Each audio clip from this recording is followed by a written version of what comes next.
Hello, I'm Dr. Richard Scott Noakes, and welcome to the mini lecture for Machiavelli's The Prince.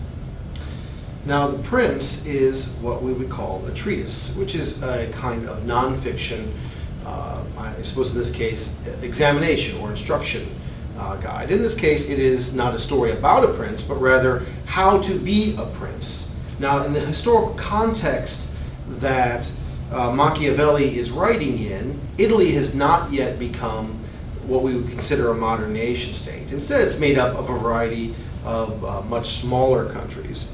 And for that reason, you'll find lots of Italian princes. A prince would be a ruler of one of these smaller provinces.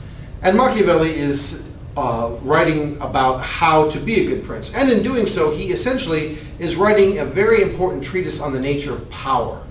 How power works, how to get power, how to use power, how to avoid losing power. And in the excerpts that you have here, he deals with several issues. Now, of course, there is one story as such, a little anecdote that he tells of someone that Machiavelli really admires, and this is Cesare Borgia. And what he does is, he is a very cruel, though to Machiavelli's view, an effective leader. And the story about how he makes peace in Romagna is, I think, really interesting because it tells us a lot about Machiavelli. And that is to say, he has he has one of his underlings go in and very cruelly pacify Romagna, and then once Romagna is peaceful, he then executes in the public square the very man who is doing his bidding. And that way both gets peace in Romagna, but earns the love, or at least fear, of those people who are living in the province so that they won't rise against him. Now, as I said before, you only have certain excerpts here. The beginning part of The Prince, which you do not have, is mostly things that have to do with defining terms and political theory. Once we get to chapter 16, though, on liberality and parsimony, I want to point out to you here that what Machiavelli means by liberality is not perhaps what you might think in terms of our contemporary political rhetoric. Instead, liberality means simply generosity. It simply means generosity. And of course, Machiavelli is arguing in liberality and parsimony that it is good to be generous with other people's money. So if you can seize other people's money and give it away, you don't lose any power because you don't lose the money, you don't lose your own money, but at the same time you gain the trust, you gain the loyalty of those to whom you're giving it. When it gets to chapter 17 on cruelty and pity, this is a question which is very commonly known as whether it's better to be loved or feared. And of course, Machiavelli argues that it's better to be both, but if you have to choose between the two, which most do, it's better to be feared because people's love can change very quickly, but people's fear can be very easily re-established by certain acts of cruelty.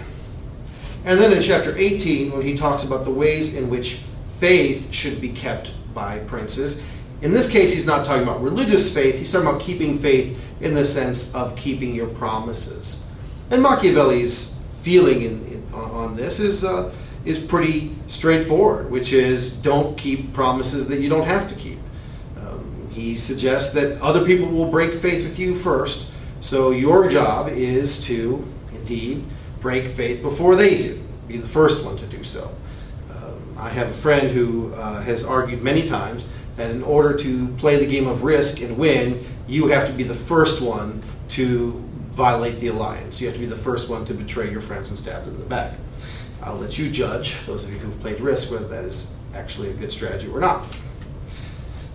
And then finally, before we get to our last issue, he goes into a long discourse on the power of fortune and how fortune can be used and how much we should rely on fortune. And this is an issue that we've seen come up again and again and again in the literature in this class, that We have to some extent free will, and to some extent our lives are governed by fortune. And Machiavelli essentially says that fortune is, like a woman, fickle, and as such cannot be trusted.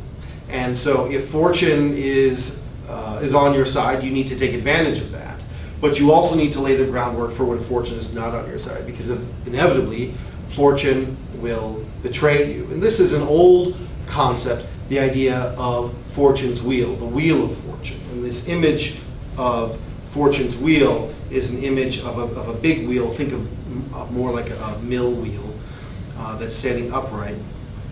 And maybe at the top you have a king, and at the bottom you have a beggar who's being crushed underneath it, and you've got people on either side going down or up. And the idea is that over the course of your lifetime, that wheel can turn. And you can start off your life as a king, but end up a beggar in the end. You can start off your life as a beggar, end up a king in the end, or anything in between. And so Machiavelli takes that idea, the sense that fortune is a fickle woman who has this wheel and she cannot be trusted, and he says, you know, when things are going your way, take advantage of it, but no, it will not last. Finally, one thing I'd like to point out to you is that Machiavelli is very often used as an example of someone who is interested in amoral power. And indeed, he's examining power in a very amoral way here. However, Machiavelli isn't just in favor of power for power's sake. He actually has something that he wants out of this, that he wants someone to do. And since it won't be him, he writes this in the hope that someone else will do this. And that is, as we see in chapter 26, that's subtitled by our editors, The Roman Dream, this idea, Machiavelli knows that many, many centuries before, Italy was host of the great Roman Empire. And he argues that if the Roman Empire is ever to return, if Italy is ever to return to its glory, then what it will take is a leader who understands these principles of strong leadership. So although Machiavelli is often used to mean power for power's sake, if you call a politician Machiavellian, essentially what you're saying is that they're ruthless and they care about nothing but power. Although we use the term in that way, Machiavelli did want something. He wanted the return of the Roman Empire. So, let's look at our prompt for this text. Machiavelli wrote The Prince from the context of small Italian kingdoms with autocratic rulers. Take some of Machiavelli's principles, such as his discussion of liberality and parsimony, and apply them to a modern democratic state, such as the United States. Obviously, on the discussion board, this can very quickly become a political discussion. I would ask you to simply maintain the same sort of decorum that you would do in a classroom. Avoid trollish comments. Thank you very much.